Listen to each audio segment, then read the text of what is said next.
what's going on here. So let's get back into Someone it. suggested that why can't Odin and Thor be the precondition for intelligibility? And of course, there's a surface level understanding of the. So he's talking about someone in a YouTube comment that left, someone in his YouTube comments suggested kind of, I guess, an objection or something, question at least, which was how come, why can't Odin and Thor do the same thing? And he's going to engage with this question. We'll see where he goes. But yeah, that's what he's talking about now. Nature of transcendental arguments when someone presents this, but at the same time, it is an attempt, I think, and I understand this attempt. It is an attempt to show that the idea that the triune God, right, the Christian worldview, and the triune God grounds knowledge and intelligibility is arbitrary, and so that you can replace, Yahweh, for example, for any old deity that you like, and so. I think at this point that's kind of right. Like I think the objection is something like that. The choice of a triune deity to be the thing that grounds like everything. I wouldn't use the word arbitrary as such. It's one of those pre-sup drinking game words. Arbitrary, but I think I would probably say that what's going on is that there doesn't seem to be anything special about the God concept that means that it's the only thing that could play the role that he's suggesting it does. And you could just come up with something else that plays that role. So at least it's not clear why only that thing could play the role. So I'm not sure that just saying it's arbitrary is the best way of explaining that, but that's broadly how I see the objection going. This person suggesting, well, how do you know Odin or Thor, doesn't provide these? Okay. So now this is very important. So this isn't like a difficulty. This isn't something like, oh my goodness, I never thought about that. What if someone said, Odin and Thor can provide the preconditions for intelligibility? So I'm gonna get this out of the way early. It's like the hottest day of the year in the UK right now. It's not that hot compared to some places in the world, I guess. It's like 32 degrees, but we're not set up for that shit over here. So I don't have any aircon or anything. I'm just sitting in the heat. So I'm gonna get progressively sweatier and sweatier as this goes on. I'm just gonna get that out of the way now so that it doesn't come as a surprise. Anyway. Okay. By the way, you're able to do that in terms of presenting the argument, right? If knowledge is possible, the Christian worldview is true. Knowledge is possible, therefore the Christian worldview is true. You can replace the Christian worldview with anything you want, right? If not, when he said he can replace here, what he means is just that like it's still a valid, because it's a modus ponens, the content doesn't actually matter for in terms of whether it's valid, right? So it's gonna be valid if it's whatever the consequent is, whether it's Christianity is true or not. He doesn't mean you can, as in the argument is equal from his point of view, right? But basically the point is about soundness and validity. So he's saying you can in the sense that it doesn't change the validity. In a way, this is trivial. Like, of course, that's just what validity means. It's about the form of the argument. It's not about the content. So obviously, it's also true that this specific piece of content could be swapped out for something else, and it would stay valid because that's how validity works. So he's just saying something very simple here. Yeah, I mean, in a sense, I agree with him. Could misconstrue it, I guess, if you wanted to be uncharitable, as him saying that you can use Thor and Odin instead, and everything else would be the same. But he does kind of go on to clarify that, I think. Knowledge is possible, Odin and Thor exist. Knowledge is possible, therefore Odin and Thor exist. You can do that, okay? You can plug anything you want into the argument. The question is, will the thing you plug in actually be able to ground and provide those preconditions that the argument. And now it just goes off piste a little bit because he's not being clear about like what he's saying is that this is about what you can do is validity would stay, it remains a valid argument even if you swap out content for some other content. But what he's now doing is he's saying the difference is, although you can do that, what I was expecting him to say was the question is just now it's a question of soundness, like, because obviously he thinks the premise is true if it references Christianity and it's not true if it references whatever, Odin and Thor. So it's clearly a question of whether or not the premise remains true after that substitution. But instead of saying that, which would just be clear and straightforward, where he sort of magnetically compelled to start talking about necessary preconditions for intelligibility, which is kind of annoying because it should have been a simple point. It's just what he wants to say is it true if we swap that out? But he says, does it provide the necessary preconditions for blah, blah, blah? And okay, fine. Just complicating your own point here. Is trying to establish. Okay. And so that's not a deficiency of the argument. Pardon. Rather, it is just the fact that you can plug in anything you'd like in any argument. Okay. That's not a. You can plug in anything you like, and the form retains the same form. So in terms of validity, yes, that's true, because it's modus ponens. Is that, I don't know. I don't know why this is so difficult. Why this needs to be said in such a confusing way. That's not a defeater or deficiency of the argument. The question is, and I've said this in multiple times in multiple contexts, what you plug into the argument, is it actually able to pay the bills on the actual claim? Okay. So can it pay the bills on the actual claim? Is it true?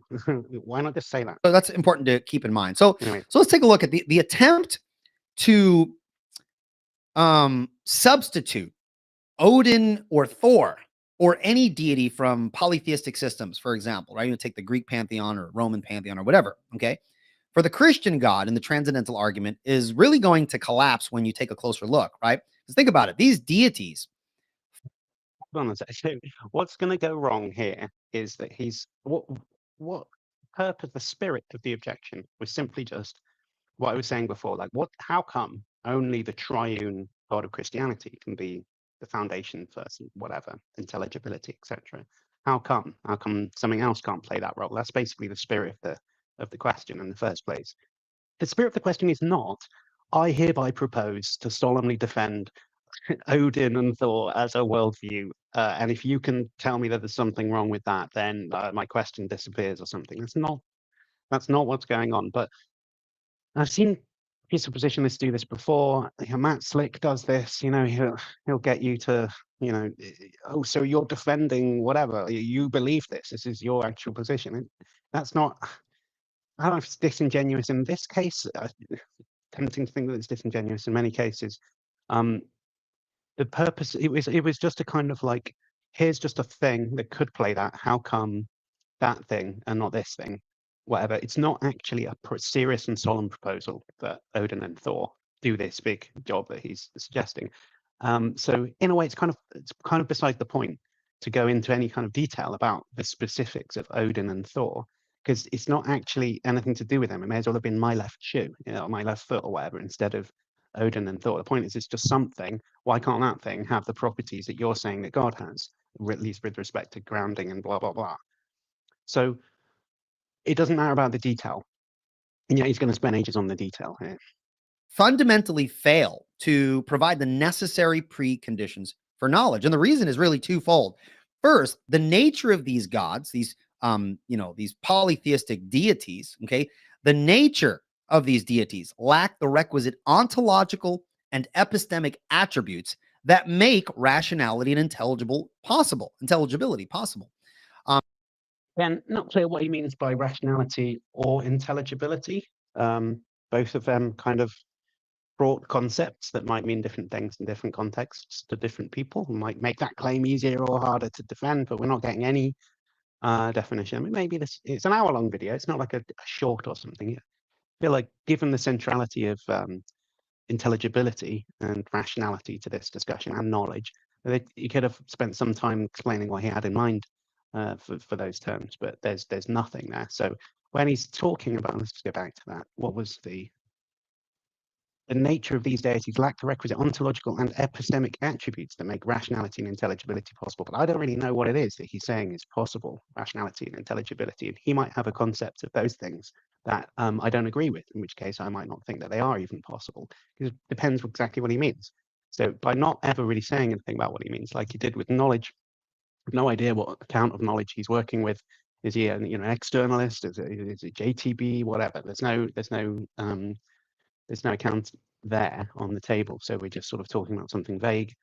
And again, this is really just going to be another example of him going, here's my Christianity measuring stick, and I'm going to just take it with me when I wander over to this imagined polytheism world, and I'm going to just keep fixed all of the tests that I think I should use and just apply them here with it. So it's basically an external critique, because he's saying he's sort of keeping his measuring stick as he jumps into the other world, right? Let's see how this plays out. Possible. Secondly, polytheistic frameworks necessarily introduce what we can call metaphysical fragmentation, which undercuts the very universality and invariance that knowledge requires. And so to begin, the gods of Norse mythology are contingent beings, right? They're not absolute, they're not necessary, they're not self-existent. Okay, they are finite entities within the cosmos rather than the transcendent creator of all things. Oh, Right. I mean, I don't know about that. I don't know.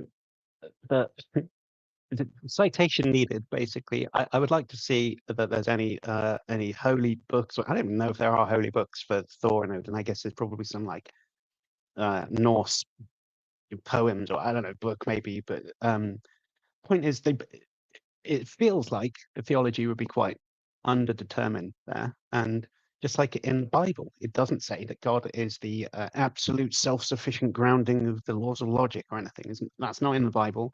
So he's got to that from, you know, a book that talks about God, but he's superimposing a load of ideas that are not in that book. And then he's saying, well, when we come to this other religion, we just have to take this really uncharitable, at least conveniently underdeveloped account of what the theology of that religion is, and not allowed to add any other concepts on, right? Even though I think he's adding a load of these philosophical concepts onto religion that, well, at least if you're a reformed Protestant, you know, you've not got any uh, church tradition, patriarchs or whatever to tell you anything beyond what's in the Bible. If you're a Calvinist, which is what Van Tillian presuppositionalists, presumably this guy, believe, then really you should be getting all of your theology from the Bible. It just doesn't say in the Bible that God grounds logic, you know, it's the absolute foundation of all being or anything. It doesn't say that. So this is philosophical scaffolding that's been erected over the concept as it comes from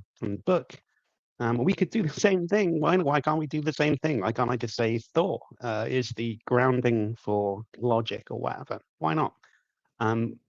He's just saying that that just happens to not be the account that we get when we look at the religion. But I mean, I don't know why we couldn't just modify that a bit. Maybe you go, yeah, good point. It must be, you know, good point. My previous concept of Thor didn't ground the laws of logic. Let me revise that in light of that comment, so that now my concept of Thor is that he does. Now what will be the problem, right? So he's it's almost like a straw man, you know. I'm not going to say it was necessarily on purpose straw manning, but I think it's hard for him to see the opponent or the alternative point of view. Right? It's hard. Presuppositionalism is like a myopic, extreme version of a religion where it's like I said, I think in the last stream, it's sort of cult-like in the sense that everything is related down to this one concept. So you get Jesus and the Trinity or whatever is the answer to everything. It's nothing else beyond that. You can't even think. If they don't exist, you have to sacrifice you have to, you know, not use reason and, you know, on your own independently, autonomously. In fact, that's impossible. You can only reason if you believe in Jesus. All this stuff. It's like it's very, very. It's like a straitjacket. And if you live in that straitjacket all the time, and your whole life is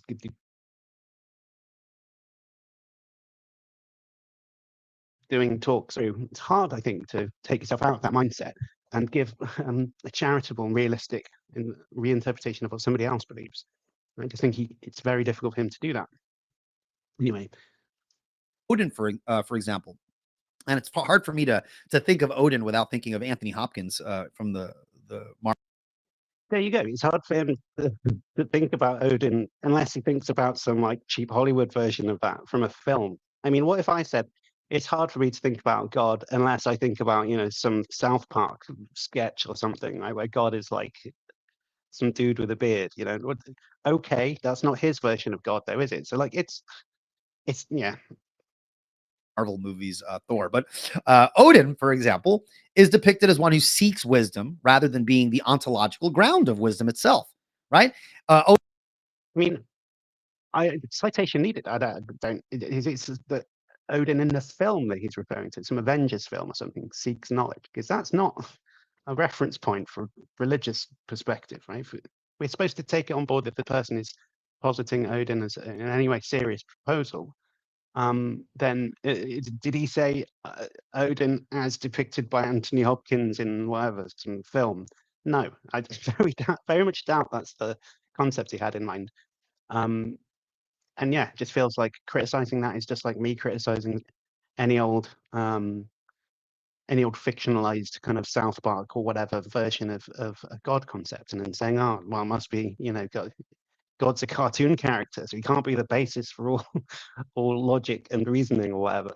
It's silly. Odin gains knowledge through experience and issues of sacrifice and struggle, which is all implicit admissions to.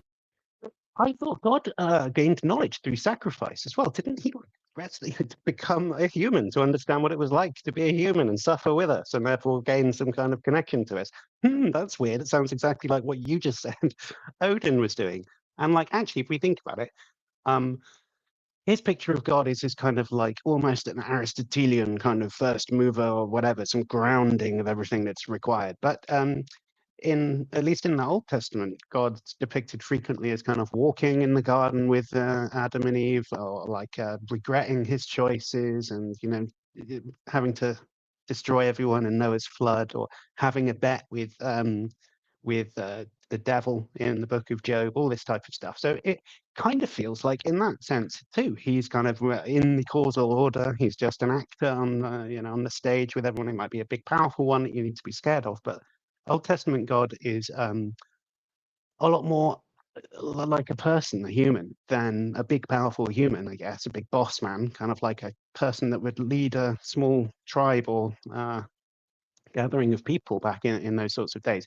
The big man of the community. That's how God is. That's what God is like in the Old Testament, in places at least. But so I could just say, oh, well, in the Old Testament, right? In the God of Christianity it couldn't be the ground of logic, because he walks in the Garden of Eden alongside somebody. That makes him a contingent being that's in the world, in the causal order, blah, blah, blah, blah, blah. But presumably he's going to say something like, well, there's a range of things he could say. I don't know what he's going to say. I'm going to put words in his mouth. But what someone might say is, they might say something like, yeah, but that's a mythological depiction of Yahweh, right? And he's not actually got a body. That's just that's how it comes across in the story like that. Or maybe he's got like a kind of avatar that can be at a place in the world, but still he's got this other aspect to him which grounds latent logic and blah, blah, blah.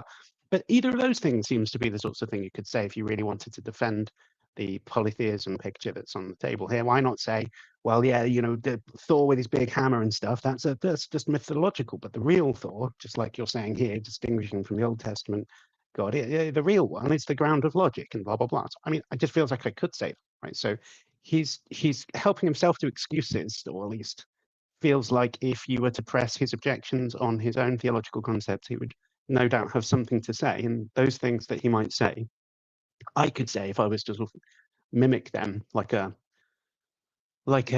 stalking horse kind of thing, and just say, well, what if my hypothesis does the same thing then, right? There's no real reason. And the whole point of the question in the first place was like, how come God's the only thing that you can say these things about? How come God's the only thing that could ground logic and knowledge? Why not some other thing? And he's going to just say, well, because those other things are like all contingent and in the world. And I go, all right, well, let's just suppose that they're not then, right? Now what's going on? I mean, if I can just keep modifying whatever the concept is if I want to, so that it plays the role that he thinks that God does in his, but just say it's not God. I mean, it's very tempting to think that God could be, instead of a trinity, he could have been a quadrinity instead, right? Maybe there's the Father, the Son, the Holy Ghost, and a woman, some female that can be represented on there as well, the Holy Mother or something. Let's just suppose that was how the religion, the cookie had crumbled on that piece of theology. Now, would he say that now it couldn't ground logic and it couldn't be the thing that guarantees that the future will be like the past, because it could only do that if it was a trinity? No, that feels like a contingent property that doesn't really do anything in the theology. And so if that's right, and another thing that didn't have that property could, it seems conceptually, play the same role as the thing he thinks plays the role, right? So it does feel like I guess I am reaching for the word arbitrary now, because it does kind of just feel like there's no reason to think that his God concept's the only thing that could play that role. And I think I could just cook up a concept to do it equally well.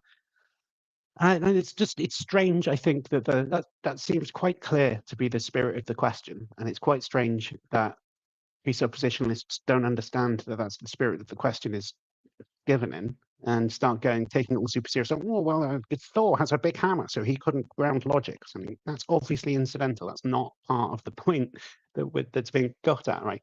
I don't know that anybody believes in Odin and Thor, right? No one actually does. I mean, maybe they do. Someone somewhere maybe says they do, but like it's not an actual religion, is it? It's not a realistic concept, a realistic prospect.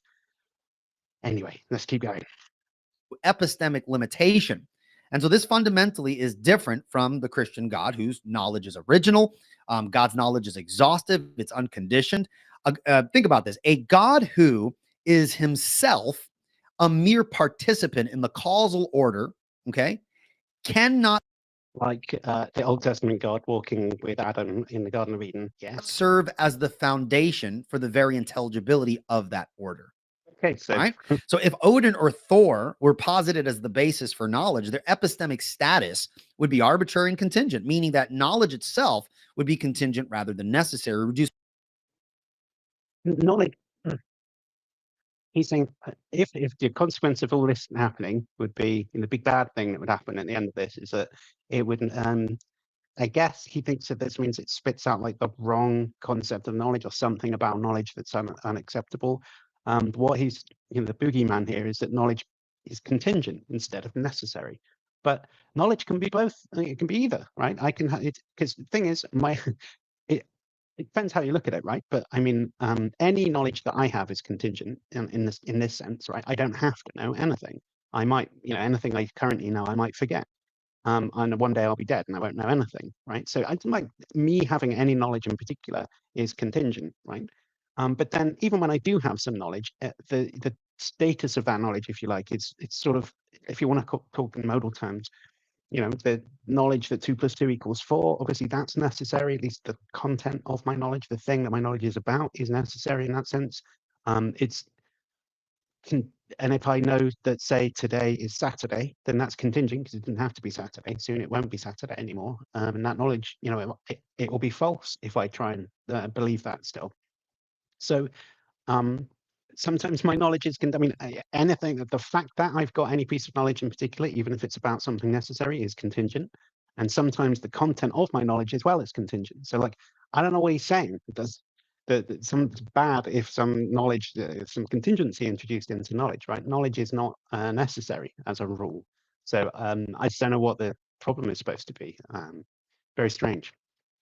all truth claims to historical accidents rather than rational necessities, right? They do not have the ontological and epistemic ingredients to ground what is needed for the possibility of knowledge. Again, the polytheistic framework of Norse mythology, okay, introduces an inherent problem of metaphysical unity. Okay, knowledge requires universal, invariant laws of logic, mathematics, morality, all these things. I think knowledge requires. I mean, depends what you're talking about, but like, I don't. It seems to me I could know something without making an inference based on any rules of logic, right? I can have knowledge even if I'm not rational, right? Because in a simple, straightforward sense, I could say prick my finger or bump into something and believe that I'm in pain as a result, feel like I'm in pain, come to the opinion that I'm in pain. And I think I know that if I have that epistemic state, it's not just that I believe it. It's also true, and I'm justified intrinsically in that. However you want to cash out justification. So I think I could do that without making an inference on the basis of a modus ponens or something to do that, right? It just doesn't seem that reasoning or logic explicitly has to be part of that story for me to come to knowledge. And like I said in the last stream, I think my dog can have knowledge. She knows when it's dinner time. She comes to expect that, but she's not making any inferences. She's certainly not saying to herself, "Oh, this is the same time as yesterday, therefore it must be the time for dinner," or anything. She just occupies that attitude without making any inferences whatsoever. So it doesn't mean, epistemically logic has got to be involved in the psychological attitude that I take when I come to know everything. Sometimes it is, of course, but there seem to be clear cases where I can know something without reasoning or making an inference about something. So I guess he must mean metaphysically that I couldn't reason unless logic was true or something, that there really is logic in the world or whatever. But that's just a massive claim that is completely impossible for him to be able to justify, right? It's just, and that's saying that logic is required for intelligibility, right? Well, explain that to me. that's taking a stand on this completely murky and potentially irresolvable question about what logic is, how it functions, what we're supposed to make of that.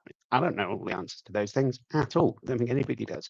So for him to be right, if he's making that big metaphysical claim, feels like he must have unlocked some deep level philosophy knowledge that I certainly don't have, and that I don't think anybody else does either. So kind of a weird, absurdly over-optimistic claim if it's metaphysical, and it's seemingly obviously false if it's an epistemic claim. So I just don't know what he means in this context. Why knowledge requires abstract, invariant, universal laws of logic. I don't know why he would say that in either case, or at least I guess I can understand the motivation in the metaphysical case, but I don't understand how you could possibly justify that. That transcend particular times and places. But the Norse pantheon consists of multiple deities with competing wills and limited powers, making it incapable of providing a singular, unifying ground for these laws. And so you could say that although there are lots of gods, one of them is the ground of logic and the others are not. It's a bit like Christianity, because in Christianity you've got God, but you've also got like angels and demons and the devil and I don't know, spirits, ghosts, whatever you want, right? Cornucopia of like other ontological entities. It's not that different from polytheism, really. It's just that they're not as important as the big guy. So why don't they just modify Norse polytheism a bit by just saying, well, yeah, there's loads of deities, so it's polytheism, they're all gods or whatever, but one of them's the big boss god, right? Why not? How come, huh? Why not imagine that somebody might say that, so that you're responding to the best version of the objection? I mean, this is a silly objection anyway, but to straw man it as well, it just seems it's just ridiculous, really. So if ultimate reality is divided among multiple gods, then there is no fundamental reason why logical principles must hold universally, right? I can understand that logic. Fundamental reality could be divided, right? There's a very famous philosopher called Gottfried Leibniz, and his position, his metaphysical position, was that ultimate reality was made up of loads of things he called monads, right? And they're basically just atoms. So everything is utterly couldn't be more divided than on Leibniz's picture. They're all completely unique and they're all distinct from one another. Guess what? Leibniz thought he also thought that logic was a thing, right? He's one of the founders of like sort of proto-modern logic. Anyway, one of the greatest minds in history. I mean, he was a Christian, obviously. I'm not saying he was, wasn't a Christian, but he's obviously one of the greatest minds in history, a complete polymath. And it's difficult to say, well, Leibniz must have made a sort of rookie error that this guy is correcting, right? I just don't know that. So I don't understand, just because reality is like made up of distinct monads, let's say, or somehow that polytheism accounts as this. And it just seems to me that even on polytheism, right, there could be loads of gods, but the rest of everything else in reality, all concrete reality, doesn't say anything about whether that's unified or not. It could be that's all completely coherent and just unified, whatever unified even means in this context, right? My point is, I guess, even if you take this like much further than what he's saying, and we go to Leibniz, that doesn't. I don't think that presents any kind of straightforward objection to therefore logic couldn't work or something. So yeah, again, I think he's off in his own world here a little bit.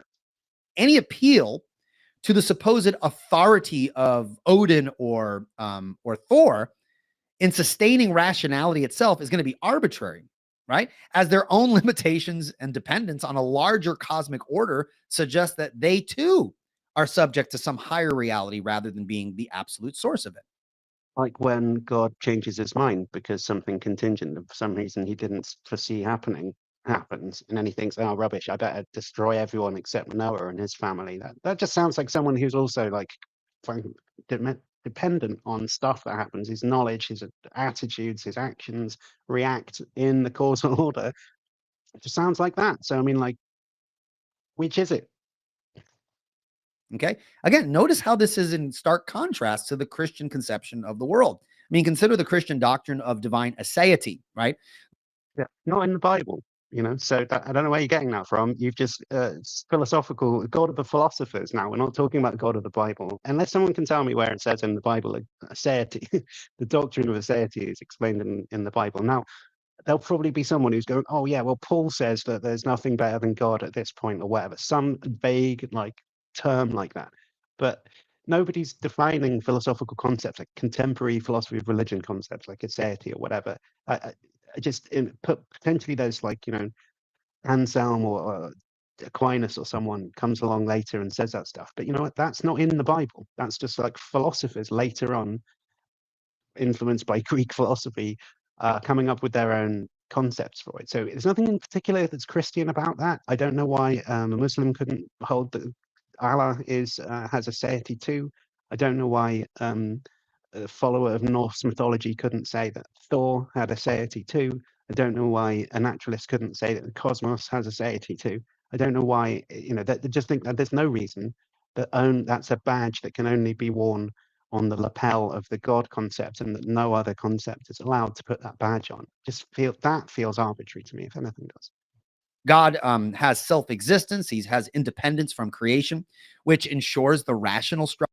Again, I don't know that it's independence from creation thing. I think if you look at the creation myth, the beginning of the book of Genesis, I think that there's some talk about there being like the waters and whatever existing beforehand. He's not actually making everything begin to exist. What's happening is he's adding form to the void or something, right? So it actually does depict it as if he's a thing that's alongside some kind of pre-existent, possibly eternal order or something, and that he's merely sculpting it rather than creating it. So I don't know. I'm just saying we could actually read the Bible, the thing that this guy's theology should be based on. If he's a Calvinist, he shouldn't be so quick to resort to these philosophical concepts, right? In fact, the philosophy should be handmade into theology if he likes K. Scott Oliphant, which I think he does. So I don't know why why we should be leaning on these concepts from his point of view. It's almost like I'm doing an internal critique of his position. Structure of the universe is rooted in a necessary being whose nature does not change, right? The nature of God is consistent. Okay. The triune God of Christianity provides the metaphysical unity and diversity required for knowledge, right? That is insanely hard for anyone to understand, right? I mean, I moaned about this in the last stream, that the value that we're supposed to find in the Trinity, right, is to do with it unifying, well, so it's grounding, I guess, is going to be the word he's saying. Let's say grounding of unity and diversity. I don't know why he's now saying that that's necessary for knowledge, right? I mean, think, you know, maybe he's talking, maybe he has got, maybe this is just like a quick summary of Van Til. But yeah, I think there's no, unless you're like really steeped in Van Tillian theology, you're just not going to know what he's talking about when he's talking about this stuff with the Trinity and how that grounds knowledge. Like, it's completely obscure what that's got to do with, you know, me knowing that it's Saturday today. How's that got? Why does there need to be a Trinity for that to happen? What the hell is the connection between them? I don't understand how he thinks his audience is going to follow that. Even if, you know, even if you've watched loads of these videos before, I still think it's going to be completely opaque. And you know what? Guess what? Like, Van Til thinks that the nature of the Trinity is like a deep mystery, right? It's something you just can't understand, right? It's what incomprehensible, an ontological mystery, right? And any attempt to kind of like completely explain what the nature of the Trinity is kind of like offensive to him. He thinks that you can't do that. So there's going to be some big question mark at the heart of this theology, like on purpose. You know, it's not even something that Van Til shies away from. That's his view at the end of the day. He thinks that the nature of the Trinity is incomprehensible. So, you know, just bear that in mind whenever he's like trying to tell you that his worldview answers all these questions, nothing to worry about, nothing to see here, move along kind of thing, right? Is that there's a big kind of question mark right at the heart of the central concept of the Trinity in this very theology that he's talking about. And it's not an accident, it's not an epistemic thing. If only we understood it more. The concept and nature of the concept in Van Til's theology is it's an incomprehensible thing. He doesn't want it to be comprehensible. It's not explicable rationally. At least not completely. Say stuff about it, but you're not going to have a complete understanding of how it works. So, for instance, Van Til says that God is one consciousness and three consciousnesses, right? Which sounds like a contradiction. It is a contradiction. He's not saying it's one and three in the sense that, like, this whatever, three apples on the table. So there's one apple as well as three or something. Like if I just count as 1, 2, 3, then I've counted one. It's not like that. It's saying there's one only. And also it's not just that there's one only, there's also three, in the sense that if there's three, there's not one, right? He's saying something that's contradictory. And I read something the other day about John Frame saying, oh, this, it's kind of remarkable to see a theologian expressing the paradox so blatantly as Van Til does, right? And he's a presuppositionalist, right? Essentially a follower of Van Til. So it's not like these are, some neckbeard, fedora-wearing YouTube 15-year-old guy who's just making stuff up, right? This is the actual theology that this guy is explaining. So whenever he's telling you, well, yeah, but on your view, you can't explain this, it's just arbitrary or whatever, like if we were to like say, okay, well, explain to me how it works on Christianity, if he's actually going to tell you how Van Til explains it, you're not really going to get a good explanation. At some point, it's going to be like, well, you can't understand this any further. Right? It's going to be just a question mark here. The nature of the Trinity, basically the nature of God, is off the table. You can know something about it, but you can't really fully understand it. It's like beyond comprehension. So you have to just sort of swallow that pill, and that just means that there's going to be a big chunk of stuff that's not going to be explained, and who knows exactly how far-reaching that mystery is going to be, because you never really know what's going on behind the curtain. So it could mean that loads of stuff is different from what you currently think. Who knows, right? Welcome to reality. That's what things are like. You can't really know everything. But then it just seems to me that sucks the air out of most of these complaints, because they just come down to kind of grumbling, like, well, if you think this is what logic is, then here's an objection. How do you deal with that? But when it's my turn to explain what logic is, I'm just going to say something really quick and then keep going. But if you actually look at it, it will, Van Til is kind of theologian that says that there's mystery in the world and you can't understand everything.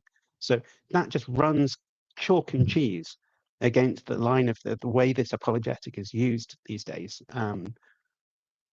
So it's like it just turns into this silly game of like, you have to have a philosophical position on every obscure concept that can come along, and if you accidentally like say one of the things that's on the like flow chart of like, oh, he said conventionalism about logic, so I now say this thing about it, whatever, being arbitrary.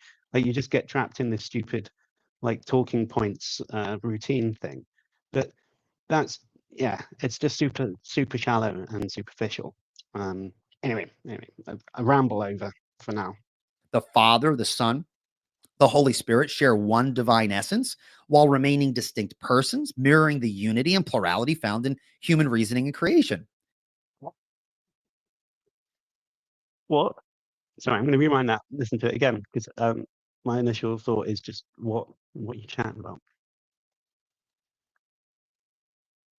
Doctrine of divine aseity, right? God has self-existence. He has independence from creation, which ensures the rational structure of the universe is rooted in a necessary being whose nature does not change, right? The nature of God is consistent, okay?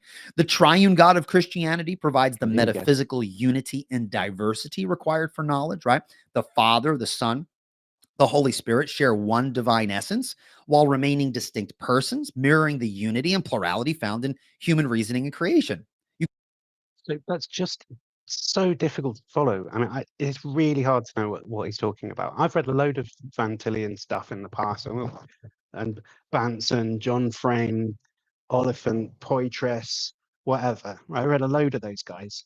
I haven't read much of it for a few years, to be fair, but I have dipped my toe into this stuff.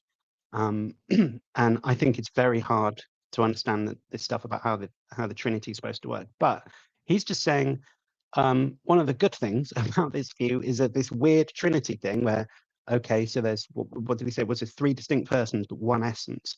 Okay, I guess.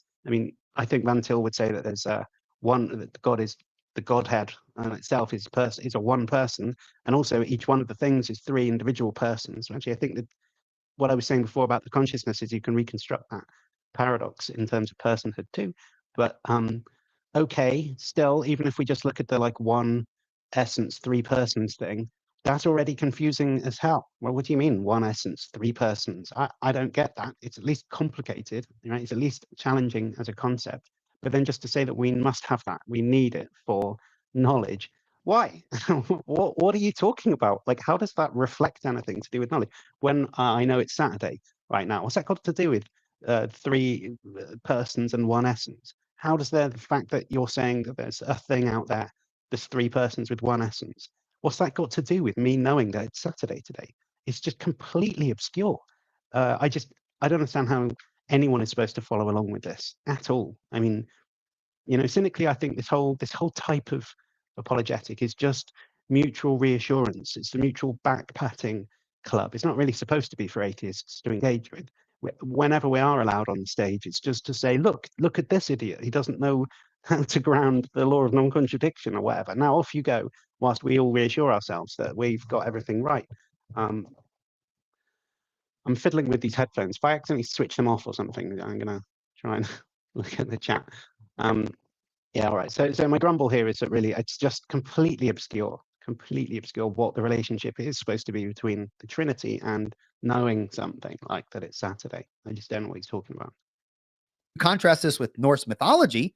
It offers no analogous ontological grounding for such. You offered nothing. You offered a complete obscure thing that has nothing to do with. You didn't offer any analysis of knowledge or anything that's to do with knowledge. So, even if we accepted that all of the stuff he was saying about Norse mythology, I just think that his view doesn't give you anything different. It's no better. Not that I think any of these tests are required anyway. I don't think this is how you determine anything is true or false, to follow this kind of precept worldview comparison. I just don't think that's a method that gets you anywhere. But even if I did, right, I just don't think that he's doing very well when he's comparing his own worldview against the one he's criticizing. A bringing together of unity and diversity. Okay, it merely presents a pantheon of beings whose interactions are governed by a reality external to them. Okay, which only pushes the question further back. What ultimately grounds intelligibility, because as finite gods, they're not going to have the necessary and sufficient ingredients to ground intelligible experience, knowledge, and these kind of universal necessities. I mean, it's hard to not think that this is word salad. I did go some way towards making a presuppositionless bingo card, but A, I couldn't remember where I saved it, and B, I couldn't figure out how to include it on the screen. Like, I need to have it on the screen so I can click it and it's also up there. And maybe next time or whatever, and I'll include it in the chat so you can play along. But anyway, I do think that this is a case where it's almost unintelligible word salad, some of this stuff. Okay. And by the way, I don't know, Eli, if he ever watches this. I'm not trying to attack you in any sense. You seem like a nice guy, and I'm not, don't I'm not being personal when I say that it's word salad and it's unintelligible and stuff. If anything, I'm obviously attacking the culture and the theological tradition that you're representing, and honestly, I think of you as a victim of that as much as anything else. It's not your fault that you have fallen prey to this. And that might sound very patronizing. You probably think that something similar about me. I've fallen prey to some heathen atheism in the same way. But like, I honestly don't have any problem with you. I just have a problem with all this shit that you're saying. Basically, it's different. I'm sure if we met and had a beer, we'd have a fun theological chat. And I'm not attacking you in any way, but yeah, I do think some of this stuff you're saying is bullshit. Now, ultimately, the problem of theistic personalism in polytheistic religions, I think, further undermines. This is an interesting choice of terminology. Well, theistic personalism, because actually, if you were to classify, draw up some big classification chart, different types of theologians, actually, unfortunately, Van Til is a theistic personalist. So he thinks that the ultimate nature of reality is personal. It's a person. Unlike some other theologians who don't think that. Right? So recall a name off the top of my head for theological impersonalist, but the idea would be something more like Aristotle's view. It's kind of first mover, but it's not like a person with a mind or whatever. Van Til very strongly, because it was one of these moves in theology that was going on around the time, is a theistic personalist. So he's using that term to as a bad word to describe polytheism. And the unfortunate thing about that is that the term, I guess, used in a different way to how he's using it, to be fair, it classifies the guy who started his whole tradition. That's his view. And anyway, whatever. I guess that's kind of a footnote. Their ability to serve as these, what we call these preconditions for knowledge. Odin and Thor, like the deities of other mythological traditions, are depicted as superhuman, but these superhuman beings, but really fundamentally personal. Yeah, like God in the Old Testament. In the way that humans are. Okay. Yeah, like God in the Old Testament. He makes a bet with Satan. He walks amongst the Garden of Eden, changes his mind, whatever, gets angry, shit like that. Possessing emotions, limitations, subjection to fate, which is a higher order than they. And they act more like powerful cosmic, administrators than a sovereign, self-sufficient creator. The sovereign, self-sufficient, aseity creator of the whatever, that's the God of the philosophers. That's not the God of the Old Testament. So you're just changing. Just when it's convenient for you, they have to be tethered to the folk stories and the kind of Bronze Age depictions of deities. But your religion, when it's convenient, you just switch it up for some kind of like ultra modern, impersonal thing that grounds whatever mathematics and logic and stuff. But your textbook, the thing that founds your whole view, doesn't say that. So I should be allowed to refer. I mean, if you're a biblical Christian like a Calvinist, I should be able to say, well, look, listen, buddy, your theology has to represent what's in this book, or don't be a Calvinist then, be something else.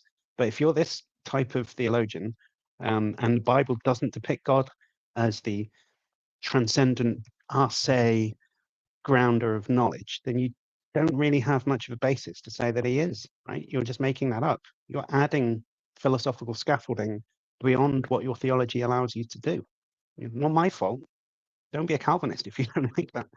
Christianity, however, okay, puts forth God as the very foundation of reality itself.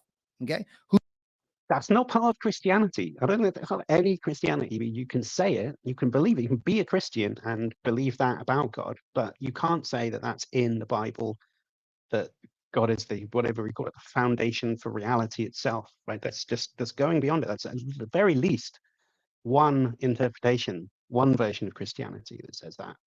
Others, other interpretations may differ, right, and still be Christian.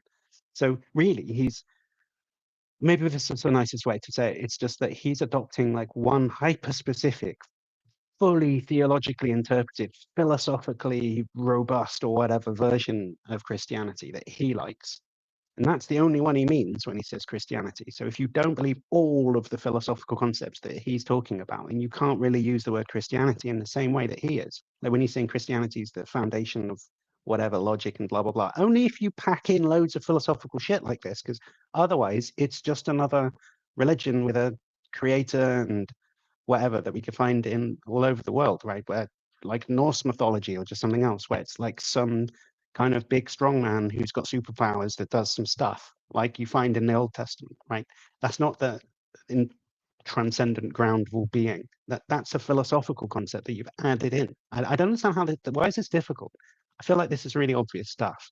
I don't need a PhD in philosophy to see these two different concepts of God going on, right? I just don't know how he gets the philosophical stuff if he's a Calvinist, because it's not in the Bible. So, whose personal nature does not undermine, but rather secures the absolute metaphysical structure of reality. And this guarantees that knowledge is not arbitrary, right? It's not subject to the whims of finite gods, but is grounded in a necessary, unchanging divine rationality. And so, because again, I don't know why. What's the connection between, I know that it's Saturday, right? I just think that I could know that it's Saturday, even if knowledge wasn't grounded in a being of the type that he describes. I just don't see why it has to be. He's just saying that it does. He's just like going, on this view, it doesn't ground knowledge in some thing, some like philosophical concept thing that I like. And on my view, it does. So therefore, my view is better, and that's it. That's all he's saying. So if like sort of to parody it, it's like if I said, on my view, all knowledge is like some outpourings of the holy microphone of whatever, and that this is, in fact, it doesn't look like it, but it is in fact a self-sufficient um, thing with aseity. And if you think it's just a concrete particular or whatever, like Jesus or the early depictions of Yahweh in the Old Testament, well, I give you whatever explanation you've got for that as well, because maybe this is just an avatar, maybe this is some mythological construction of my brain that's not real or something. But the actual microphone itself really does play all the roles that he wants, right? Like, why can't I say that? I just feel like I can, and if I did, then it would just be a draw, and it's just game, and we may as well just pack up and go home or go to the pub or something at that point. And it feels like that would be a more productive use of our time if we did. To attempt to replace Yahweh with Odin or Thor really fails, not arbitrarily, but because these beings lack the necessary characteristics to serve as the foundation for knowledge. They're finite, they're contingent, subject to external reality rather than being its source, and they don't provide an immutable foundation for logic, truth, and epistemic reliability. And so they cannot serve as the transcendental ground for knowledge. Only the triune God of Scripture, self-existent, sovereign, and omniscient, provides the necessary preconditions for rational thought. At this point, the critique is that the God that he's found in Scripture has been augmented with a bunch of other properties, like being the one self-sufficient creator of everything, blah blah blah, whatever. Clearly goes beyond the creation myths that are found in the Bible. And doesn't, there are no philosophical explanations of these concepts in the Bible later on either. So they're just adapting and interpreting what's there in the text to have these philosophical additions. And I could do that interpretive move on anything, because it doesn't matter what you start with, right? If I can just pin all of those concepts on this thing, it doesn't matter. It's not to do with the nature of the thing you've pinned all of the philosophical concepts on. It's just the concepts themselves. Anything that's anything that has aseity, that is the ground of all being or whatever, anything that's that does the philosophical work that thinks this concept does, right? At least prima facie, why not, right? What's it got to do with it being a Trinity? What's that got to do with anything? Why does it have to be that Jesus has got anything to do with this, right? Why all the grounding, all the work, this philosophical work, has got nothing to do with the story of Christianity. It's got nothing to do with Noah or Job or anything. It's just philosophical stuff and an ancient religion, and he's just superglued them together. But you could superglue anything together with those concepts. That's the objection that he's not really understanding, I think. Now, I'm operating here at a level of granting a load of stuff that I was moaning about last time anyway, because I don't think that this is the right way to do this, have this conversation at all. I don't think it matters. I'm very skeptical of this whole worldview comparison stuff anyway. So I'm giving a lot of ground already to make these types of points. So I just want to kind of make sure I'm being understood here. I don't actually think this is the right level of where we should really be engaging. I'm just reacting to what he's saying right now. But my concerns would be a lot deeper than a lot more fundamental than this type of stuff. But even still, I'm sort of playing along, seeing how, if we do take all of the load of stuff for granted, how is this supposed to be working at this point in the argument? And it seems to me that he's misunderstanding the nature of the complaint. And even then, if we forget about the misunderstanding and just look at what he's saying, he's just trying to say Norse mythology provides stuff that doesn't have the philosophical scaffolding around it, that he's just put on, on another religion that didn't have that in the first place either. So it just seems like uncharitable to not suppose that we could have done the same, enriching of the religious concepts with the philosophy as to Odin as we've done to Yahweh. It doesn't seem like he's done anything to explain why that couldn't be. He's just saying, if we don't compare, it's like when people in a fine-tuning argument, they'll say, like, if we have naturalism, where it's just the claim that God doesn't exist or something, compare that to theism, which is the claim that, like, God is the person who has these desires and he has all power and he's got like blah blah blah blah blah. So it's like a rich hypothesis over here against a sparse one. And then they just say, well, look, the rich one predicts stuff and the sparse one doesn't. So that means that, like, it fits better with this data. Okay, great. But anything could be done like that. I could just go, well, here's a picture of naturalism, which is like it has a disposition to create, multiverses, and that those multiverses go on to, whatever Lee Smolin kind of big bangs, black holes leading to new evolutionary cycles of universe creations, blah, blah, blah. And they tend towards stable, whatever conditions for life, blah, blah, blah. And then compare that against just some sparse theist hypothesis, which is just there's a creator of the universe, but we don't say anything about his desires or his connection to any religion at all. Now, my sort of very complicated scientific theory makes predictions, and the other theory, the sparse kind of one sentence description of theism, doesn't really make any predictions. So, I've deduced this great predictive power, and that means that it must show that this hypothesis is better than that one. I mean, that is arbitrary to me, because, like, who cares comparing apples with oranges? And he's doing a similar apples to oranges thing here. I'm just going to take an apple, in this case Odin. I'm going to add I'm going to give no charitable attempt to make it comparable to this other concept. And the orange in this case is Yahweh, the character from the Bible, enriched with all these philosophical properties. And what a surprise, right? The enriched super properties concept does better than the one that wasn't allowed any of those resources. Big surprise, right? That's just what's going on here, and it's not very interesting, really. And so the impossibility of the contrary remains, and all alternatives, Norse mythology included, is going to collapse into skepticism. Now, Where did that come from? obviously, there's more to the discussion here. I mean, I understand that atheists will chime in here, right? Because there are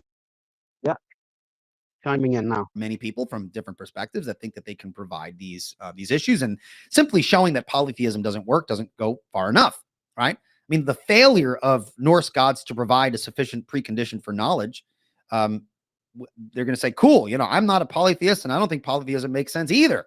Okay. Not really. I mean, I'm not a polytheist, but I don't know. I'm not saying it doesn't make sense. I mean, I just think it's false, right?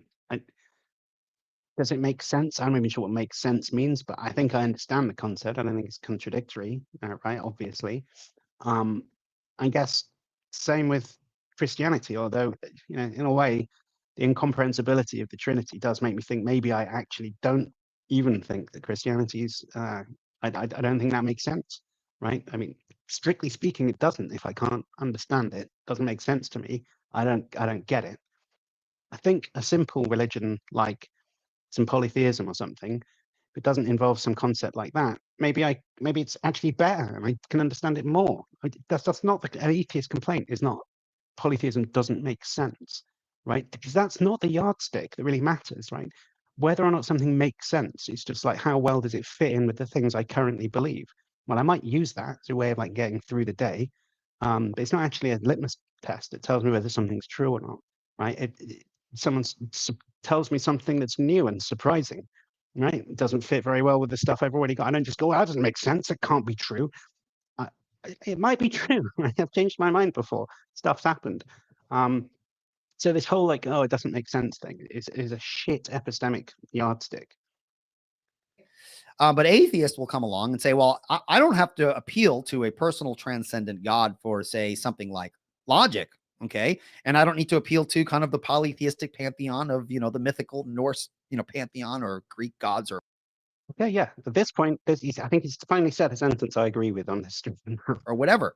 Okay. Stop Atheists there, can come along and say, well, I could make sense out of logic just fine. Okay. And well, an atheist could say that, but just you don't need to. I don't know how to make sense of logic in a deep way, right? I mean, it's confusing. If you think that it's not confusing, I just think you don't really studied it or thought about it properly.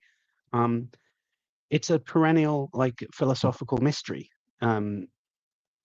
as there are loads of them, right? And it's not it's not a deficit in your view or of you as a person or something. If you don't know what to say about that, it's fine. Stuff is mysterious in the world, like Van Til with the Trinity being mysterious. Cool, loads of stuff is like that in the world, as far as I'm concerned. I just don't know, and it's like intellectually what's the word, like pompous or something, to think that you've got an answer to all of these questions, right? So you could be a kind of neckbeardy online atheist guy who's got a shallow and straightforward answer to any philosophical question. But often that just betrays a lack of familiarity with philosophy, or at least a lack of respect for philosophy in some ways. Like just thinking that these questions are easy, or I know what the metaphysics of logic is, it's just whatever, blah. And then just like, cool, you can believe that, you can have a position. You know, I'm saying nobody's got any idea about anything, but like, have a bit of modesty about it, right? Like I like Platonism, but I don't know that it's true. I wouldn't bank anything. I wouldn't bet very much money on it being true. And that's fine. I don't see what the problem is. That's okay. So I think this goes back to what I was saying, I think, right in the first stream as well, that like there's two notions of a worldview. So on one worldview, one account of what a worldview is just everything that you believe. So then that, you know, everybody has a worldview, given that everybody believes something. But there's no guarantee that that's going to be that it's going to involve any specific concepts like an account of knowledge or anything, right? So if that's the notion of worldview that's on that we're playing with, then it's not a criticism of my worldview that it doesn't account for the laws of logic, because it's just a bunch of stuff that I believe, and maybe I haven't made my mind up about that. So you know, you can't blame me. It's not my problem. It's not a problem, basically. Just like if I don't know who, you know, who did the crime, who killed Colonel Mustard or whatever, like that, if I haven't figured it out yet, it's not a problem. It's just that I don't know. So I'm not going to pretend that I know just so I can like play some game somebody's come up with. It's okay to not know that. So there's already this anyway. So one account of worldview doesn't there's no requirement that you know anything in particular about any philosophical question. It's just happens to grab bag of the things that you happen to believe. The other version of what a worldview is that it's a system, and you're an empiricist, or you're a naturalist, or you're a Christian, or whatever, and it's just like a team that you like, or something, as a club that you belong to, or something. So if you're an empiricist in that sense, then you're committed to all of the empiricist explanations of stuff or whatever, right? So if it means worldview like that, then okay, then the whole point of that is this big system account of everything or whatever. But so that in that case it would include something about logic or whatever. But and the problem is, it seems to me that almost nobody really has those. I mean, I guess you could just say that you do. You could just say I just am a whatever Platonist or something about everything. But there's absolutely no rational requirement to have that. You know, you could just say, I don't know which worldview I'm most drawn to or something, right? I'm just an undecided voter or something in that sense, right? So first account of worldview, it's just a grab bag of the things you happen to believe, in which case there's no criticism in saying that you don't know what the ultimate nature of the laws of logic is. Or it's a big system thing, in which case it should say something about that. But then there's no problem if you don't have one of them. You don't have to belong to a team, right? You can enjoy football without supporting anyone in particular, or you can just be a fan of the sport, which is what most people are like when it comes to philosophy. You could just, I mean, basically, this is what there's a difference between religious and philosophical, right? The theologian or the dogmatist holds to a certain set of things. We believe this about blah, whatever, you know, Westminster Confession, blah, blah, blah, type of thing, where we all believe this thing here, this is what we all do. And then the philosophical person likes thinking about all the different options and weighing them up and going through the reasoning and stuff, but doesn't necessarily have to have any view amongst the others, and doesn't have to belong to a club. You can have this view about this thing, that view about that thing, and so what, right? That's fine.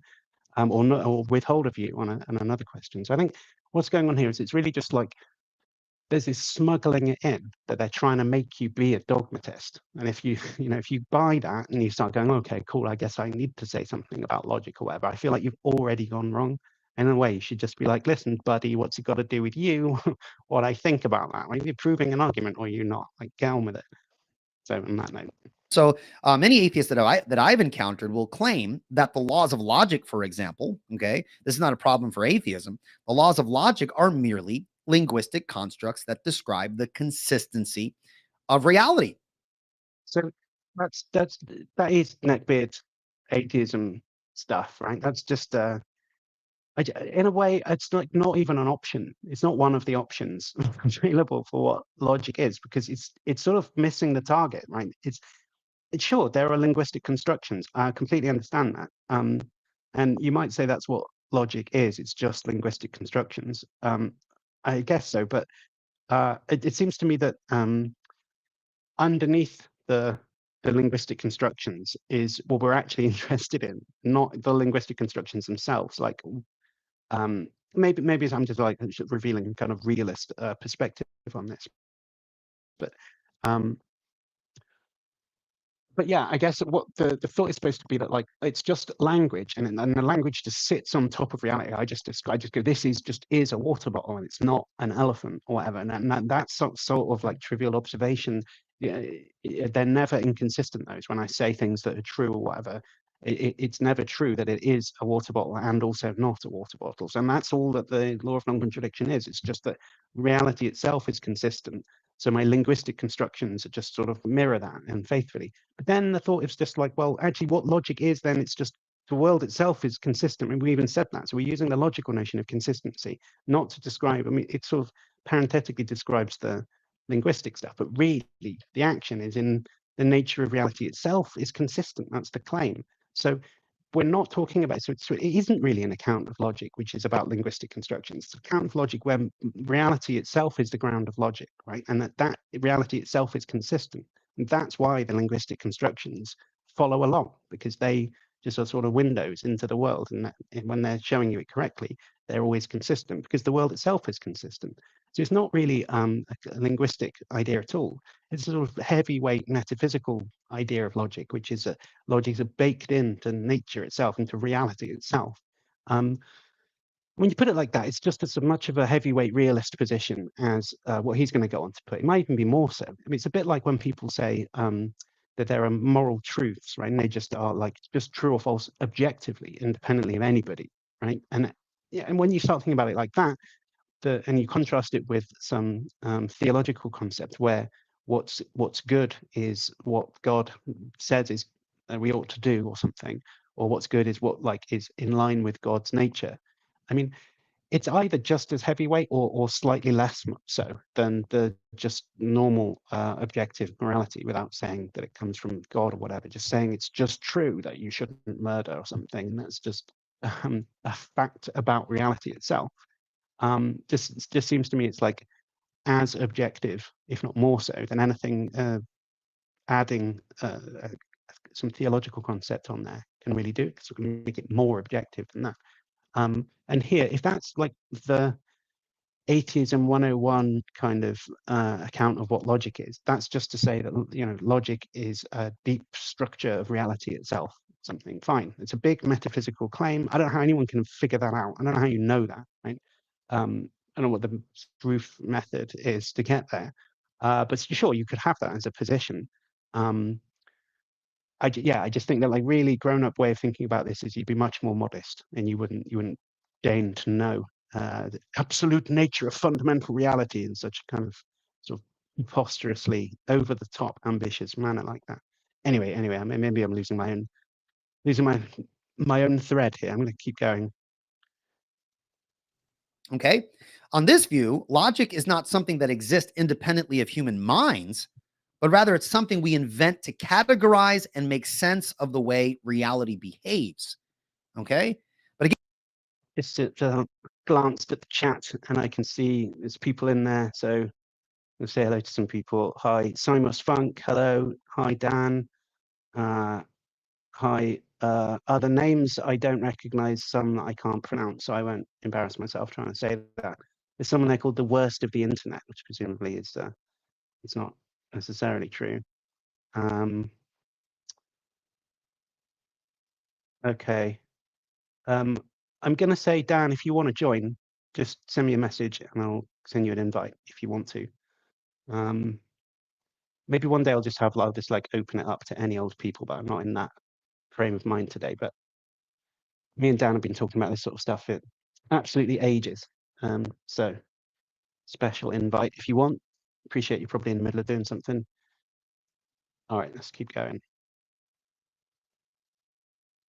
What's going on? Again, this position is going to fail for the same reason the appeal to Odin and Thor fail. Okay, it's ultimately arbitrary, and it fails to provide a necessary foundation for the possibility or the very rationality that it presupposes. Now, to see that, okay, this is not a problem for atheism. The laws of logic are merely linguistic constructs that describe the consistency of reality. Right. So we've got this neckbeard account of logic, which in my view is a deep metaphysical position. Fine. Okay. So if that's the position you take, that logic is okay, good. I just saw your message, Dan. So yeah, if you're saying, if this atheist is saying, yeah, logic is taking that view about what logic is baked into the nature of reality itself. So what's his complaint going to be? Okay. On this view, logic is not something that exists independently of human minds, but rather it's something we invent. No, it is. It is. Okay, so he doesn't understand the view. So he thinks that like it's, I don't understand how he could think this. So his first thought was, well, it's just linguistic constructions that represent the consistent nature of reality, right? And now he's saying, well, it's just something that's only exists in your mind. No, obviously not. The consistent nature of reality. What was the thing that was consistent, which is the thing that the logical term actually applied to? Oh, it was reality itself, right? I think confused by the linguistic constructions thing. Maybe it's because the people who advocate that view are also very confused about what it means. But it's not a subjective view, it's a metaphysical view. It's a view that says logic really exists out there in the world, like literally in the world. It's like baked into the structure of the world. Why are the linguistic constructions always consistent when truthful? It's because they reflect the nature, what reality is actually like. Because I'm saying this thing's always a water, but it's true to say it's a water bottle. If that's true to say it's a water bottle, then it's not true to say that it's not a water bottle. Like, that's all that's going on. Where's the consistency? It's not in the words themselves. It's not like I could just say, oh, I'll just start saying that it is true to say it's not a water bottle. Right? To do that departs from like the semantic connection between what the words I'm using and the thing that they're describing. The thing that they're describing is giving the consistency back to the linguistic constructions on this view.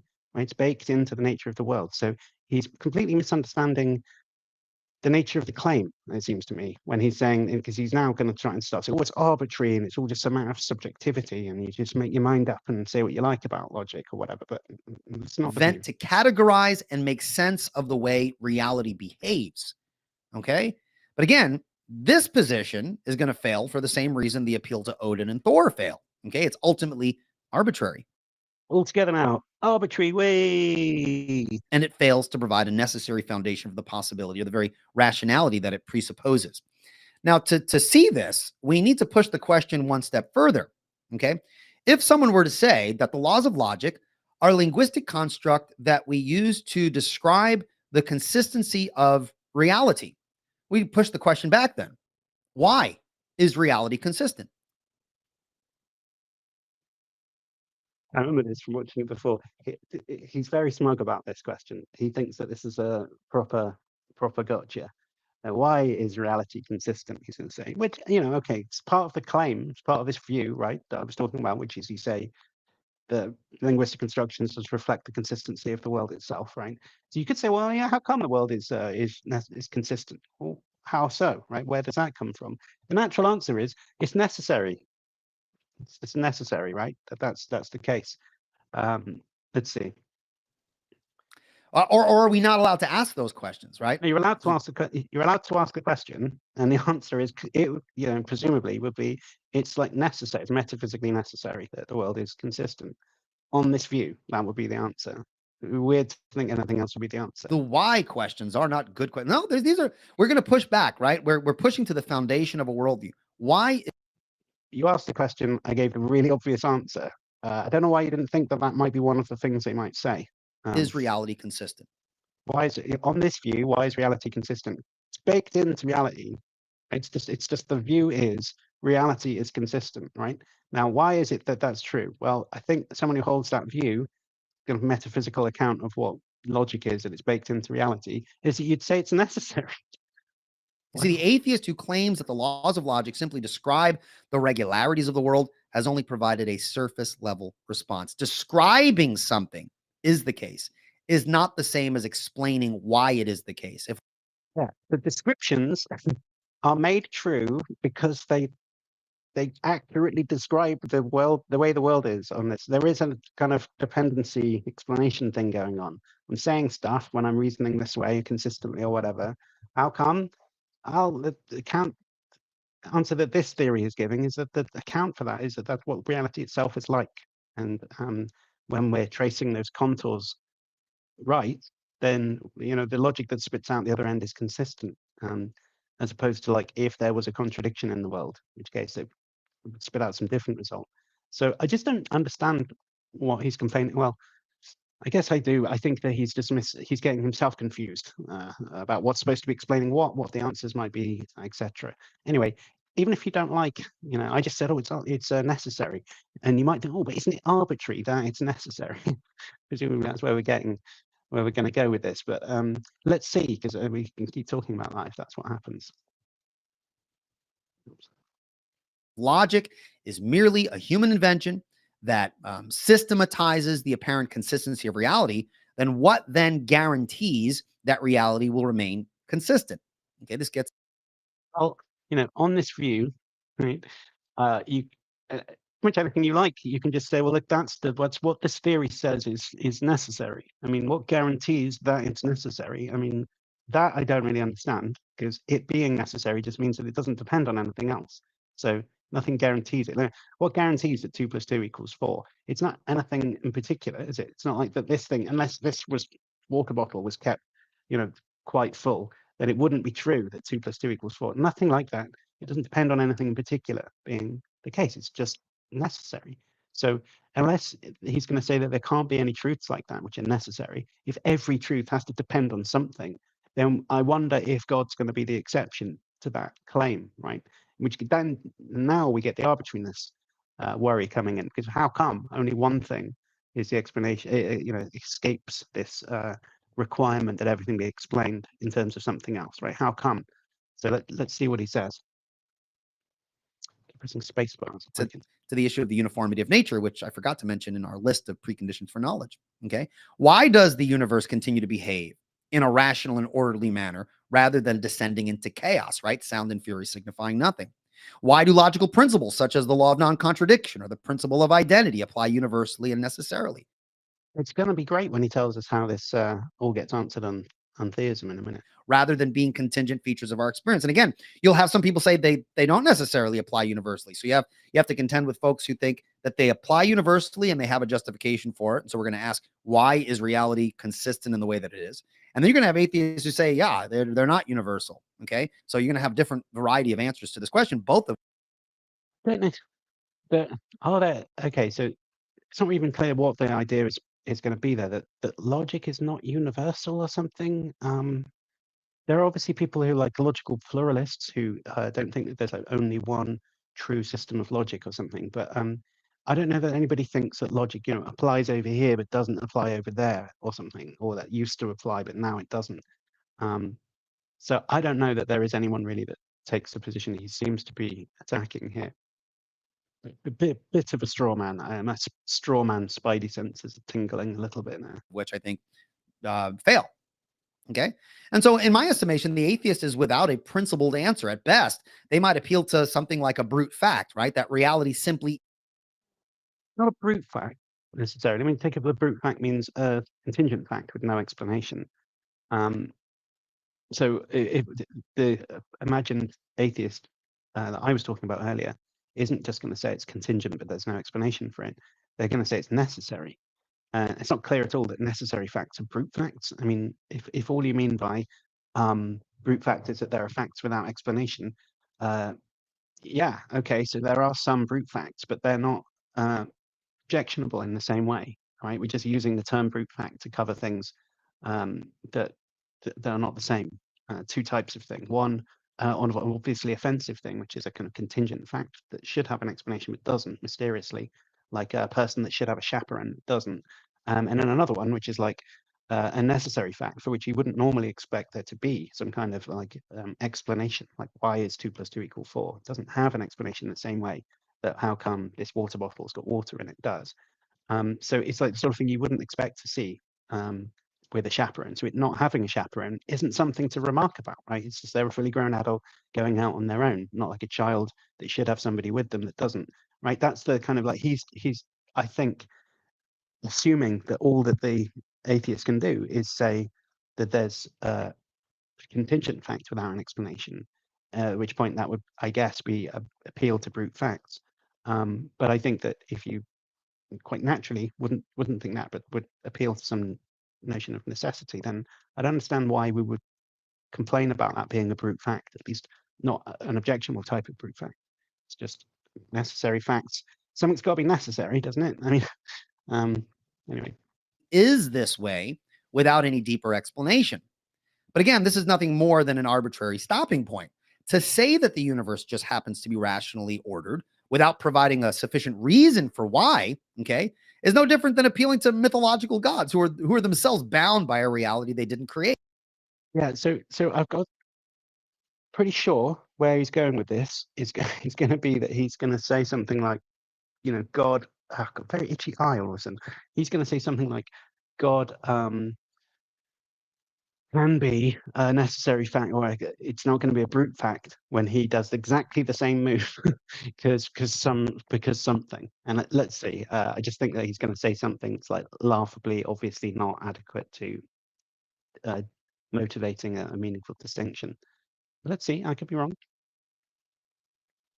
Spacebar. And so it's an ad hoc assumption rather than a necessary precondition for knowledge. Okay. You contrast this with the Christian worldview. Okay. The Christian worldview provides a non-arbitrary foundation for logic and the uniformity of reality. Okay. Because God is self-existent, immutable, and rational. The structure of reality necessarily reflects the consistency of his nature. Okay. Fucking I. So the move here would be to say, right, fine. So look, on one hand, you've got this what I've been calling the neckbeard account, which is that like logic is or like linguistic constructions, when done the right way, are consistent. And the reason for that is because reality itself, the thing that they mirror, is consistent. Right? So it's kind of grounding from the linguistic to the metaphysical there, and that's the picture. And now he's saying, well, on his view, basically the same thing happens, but the I guess his logic is like, if he's a divine conceptualist or something, then he's going to say that the linguistic constructions, when done properly, are not reflecting reality as such, but the mind of God. Okay, cool. So I guess the thought would just be, isn't that a brute fact in the same way? And if he's going to say it's not because God exists necessarily, then I just think that's what we were just saying a moment ago, is that would be the natural thing to think about what the atheist would say, this neckbeard atheist. They would say it's not arbitrary that my linguistic tokens are grounded consistently. Well, that my correctly used linguistic tokens are consistent because they're grounded in the nature of reality that they're describing. All he's doing is saying, well, let's just swap that supposed necessary thing for a different one, the one I like. And it's basically the same picture, right? It's just the necessary thing is different. Okay, well, that just seems like a draw. Just seems like there's no real difference between them. You might even Occam's razor and say, he's still got reality, he's still got the linguistic constructions, he's just got God as well. It's not even clear why we need God on that picture, if the other view of grounding was acceptable. So I don't know why we would even be interested in this. It just seems like a worse version of the theory. He's just made the theory worse by positing God in the picture too. And if there's something else going on, I don't know what it is, right? And I think I could just like say, when he was giving this like sort of smug question before, how come reality is consistent? Atheist, why is reality consistent? I kind of just want to be like, well, how come? Right? God is self-sufficient or self-sustaining or whatever. How come God's got aseity? Why is that? Right? I don't think he's going to be able to explain that in anything else, right? Like his explanation is going to be like in terms of God's own nature. If I'm asking a question about God's nature, then there's nothing else to appeal to in that same vein, right?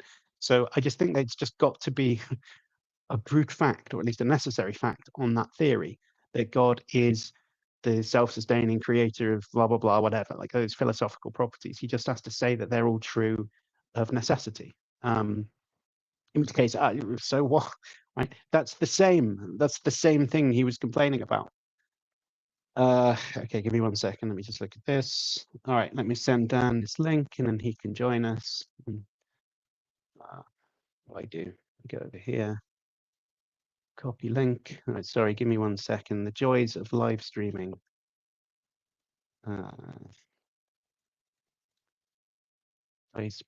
Facebook.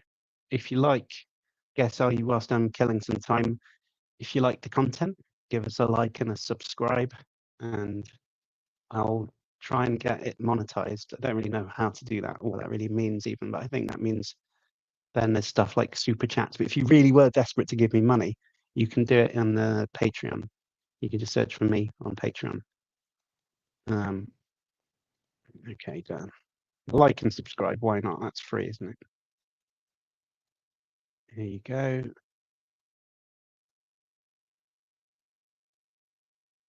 Cool. Right.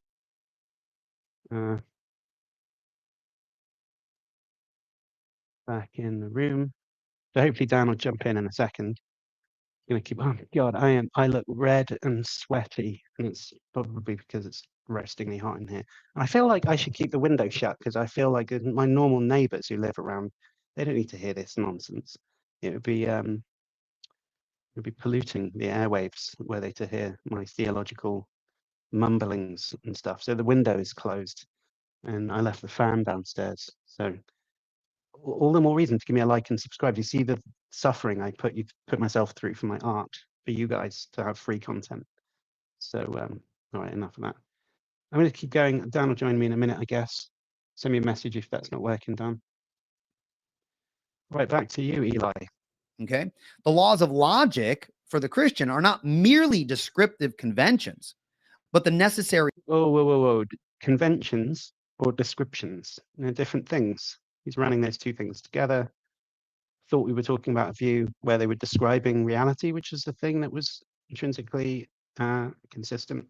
That doesn't sound quite the same as just saying conventions. On that view, in the conventionalist view, it would just be we write down some rules, shuffle some symbols around on a piece of paper, and it doesn't reflect anything. Hard to know how that's supposed to work. Hi, Dan. Hey. How you doing? Oh, you're coming through loud in my ear. Oh, Let am me I? turn you down a little bit. It's all right, I can turn you down. I've got like a studio of things, knobs to fiddle with and such. I mean, I just turned down my own mic volume, so maybe that helped. Okay. Yeah, good. How are you doing? Good. Yeah, I mean, I got in here a little bit late, but It's all good. it seems like he's been sort of confusing, or sort of conflating accounts of logic in general with what we might call like a modified Humean account. So, there's this Humean account of laws of nature, and according to which what the laws of nature do is that they systematize the distribution of natural qualities over space-time. I don't know of anyone that gives that as an account of the laws of logic, but some of the stuff he's been saying about the laws of logic makes it seem like he thinks that his interlocutor needs to say something like that about the laws of logic. So, and then otherwise, it seems like he's just been, brandishing his opponents with the same sort of like subjectivism that this kind of theist has been accusing atheists of for the last, I don't know, 100 years or something. But I don't know if you've ever seen this video before, but I haven't. as a teaser, but certainly not this episode. I think we're gonna have to do another one another day because I've been going 90 minutes already and still only just over halfway through the video. But later on in this, he will in fact consider atheistic Platonism and offer the Benasaraf objection, which is interesting, sort of version of that anyway. And later on, he'll also talk about Barry Stroud's critique of transcendental arguments. So that is unusual for a presuppositionalist. Yeah. video like this. So I think, in my view, he hopelessly mischaracterizes both of them. But it's at least there, it's on the table, so that's good, right? All right, I'm gonna like press play and stuff, and then Sure. you can just tell me when you. I would just stop it myself, but just shout if you want me to stop it. Where have I put the tab? Okay. Unfortunate position we've left him in. The expression of God's rational and consistent character, which is, this is key, which is woven into the fabric of creation itself. And this is why we can trust that reality will, not suddenly become chaotic or irrational, because it's. Yeah, but so I just think that, like, you can trust that reality will not become. I guess he's trying to say, like, how do we know that, like, maybe tomorrow, in a few minutes, there'll be some contradiction, and, like, an elephant could also not be an elephant or something. Maybe that will happen, which just sounds like a weird pseudo worry. Oh, I've lost Dan. Oh well, I'll keep talking because people on YouTube are listening. But yeah, I think what's going on here is talking about, like, trust, right? And, like, how can I trust that reality is going to stay consistent, type of thing? Well, fine, but I mean, why would I think that it could be consistent? How should I trust that it's going to be consistent and remain consistent on Christianity too? And it just seems to me that he's saying, well, it's grounded in the nature of God, and God is consistent. But on this other view he was criticizing before, it was grounded in the nature of reality, and on that hypothesis, reality was consistent. Sorry, hi Dan, you're back now. Yeah, I had some connectivity issues, but I think I resolved them. So. Okay, good. I was just saying, like, I think he's saying, how can you trust that reality is going to stay consistent, right? And his answer was, well, because it's woven into the fabric of God, and God doesn't change or something. But, like, the imagined neckbeard atheist that that I was painting, it seems to me that they just make the same move, and they just say, look, reality is consistent, right? So, and that's why hamburgers won't suddenly stop being hamburgers tomorrow, is because that's what nature is like. Right, it's just is like this, and that's fine. It's just like a positing some metaphysics gratuitously, presumably. I don't know how you could actually know that that's true, but, like, if you're allowed to posit something like that, then it does the explanatory work that you need.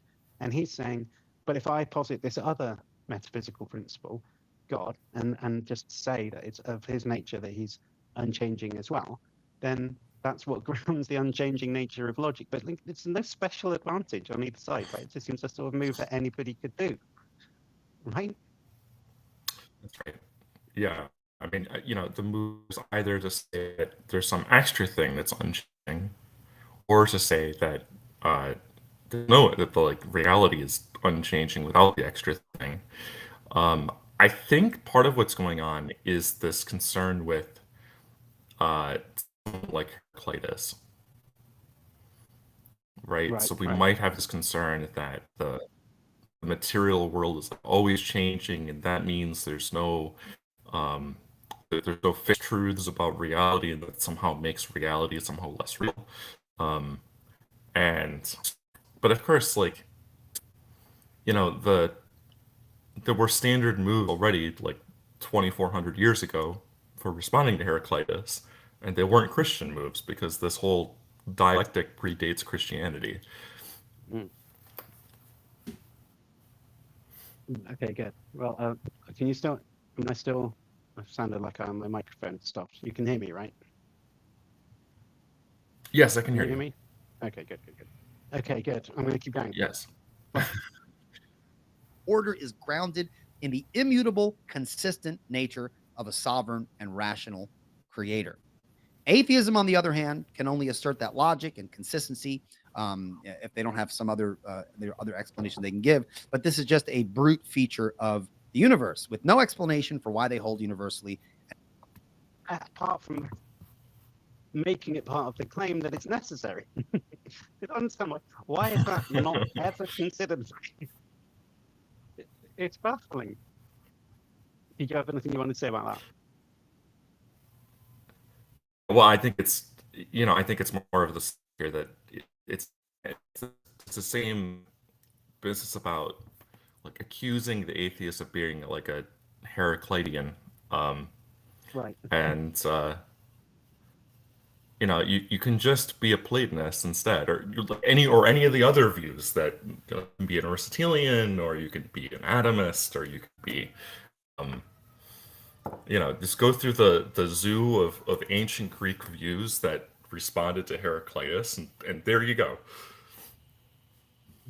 I love the ancient Greeks, like the first one or two Greeks who ever said anything. Like, well, that's it. Philosophy stopped then. Unity or diversity, that's it. No other options. Don't worry about it. All right, let's keep going. I'm only going to go a little bit further, but yeah, let's do a bit more. Necessarily. Okay. But an appeal to brute fact, okay, is indistinguishable from an appeal to randomness. It provides no rational basis for trusting that the future will resemble the past, that contradictions cannot suddenly be true, or that our reasoning faculties are reliable. It's ultimately a leap in the dark, whereas Christianity provides a coherent and necessary explanation. Okay. Well, it's part of the hypothesis that he's putting forward is that it's necessary. It's like a metaphysical hypothesis in the first place about what necessary nature is like or whatever. But to say that it is necessary, like that in the sense that what he's saying is true, is different, right? Like it's just part of them. Like his hypothesis is there's a being that exists and its existence is necessary, and blah blah blah blah blah.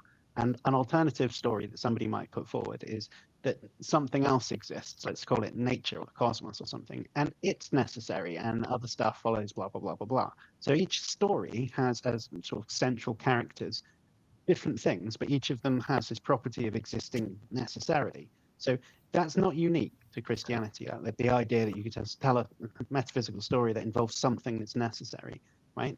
So on the one reading of that, it's sort of obvious, it's silly, like to say that only Christianity could have a character that has that property to it. Like, of course not.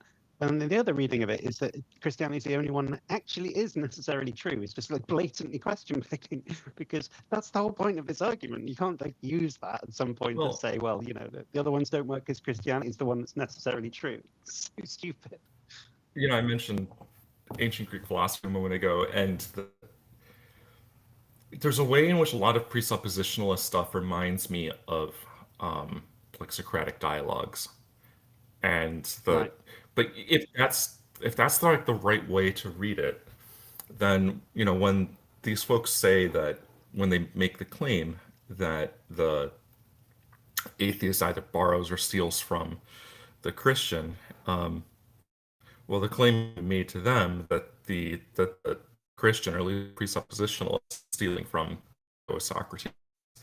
You know, you have some permanent reality that unchanged for all of the manifest changes that reality undergoes. Well, great, that's the realm of the forms, and it doesn't. I don't see why that answer isn't just as good as the one that he's given.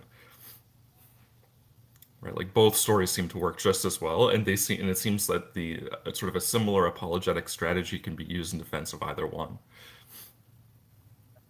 That's right. Yeah, I think that's basically the characterizing feature of this type of stuff, is that like the objections that they have, if they are successful at all, backfire and work in both directions, right? And the benefits that either that they claim that their theory has could very easily just be co-opted trivially by another theory. So it could be like a stalking horse that just achieves parity very, very easily. So the sort of partners in crime, partners in whatever the opposite of crime is sort of like nothing. Basically, I guess this doesn't, nothing ever really distinguishes the two things in a clear way, where you go, oh yeah, that's actually an advantage for one of you rather than the other. That's actually a disadvantage for one of you rather than the other. It always just ends up like dissolving.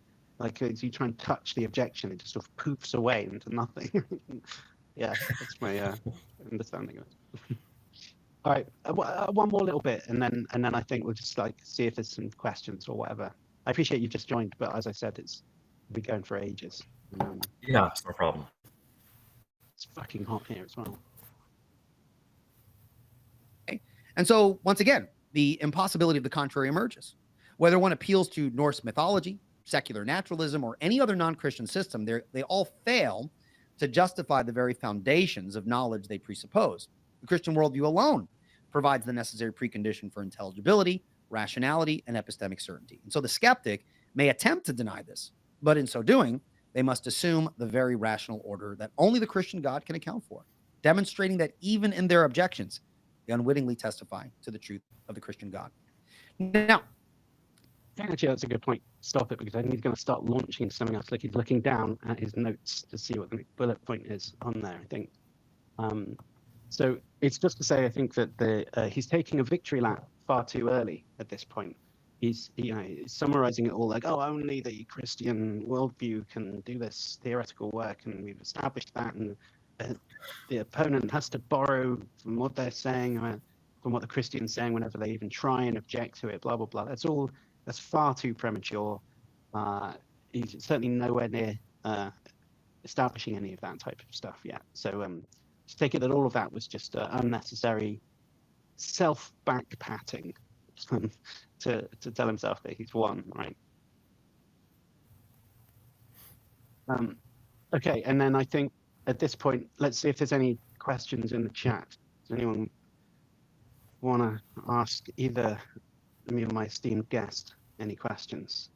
Or have they already asked any questions? It seems like there's some conversations going, which is good, and it doesn't look, I don't see anyone being toxic, which is nice. Do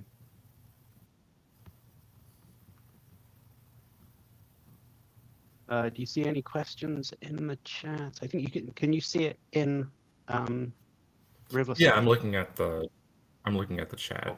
Okay.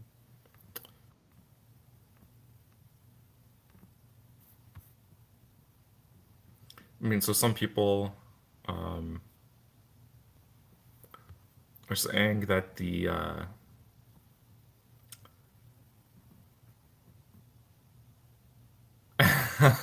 yes, maybe this is a good one to talk about.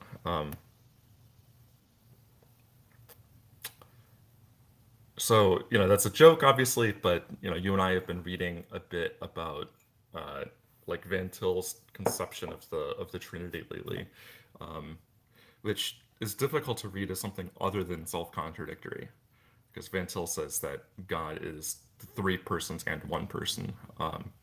So listeners may know that there are other conceptions of the Trinity. So, for instance, Bill Craig offers one according to which God is three persons but one substance, so not also one person, and against the view that God is both three persons and one person, one could argue either that just appears straightforwardly contradictory, or one could point out that it's also unorthodox because it appears to make it the case that there are four gods, not three. I guess there's also this sort of related corollary here, which is that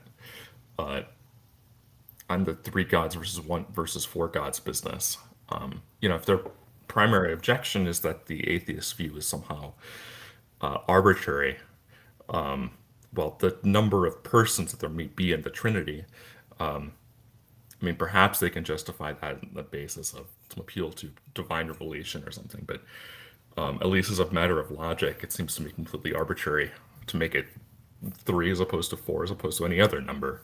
That's right, yeah. And if it was two, like in my understanding of Zoroastrianism, there's two kind of powers, two poles or whatever.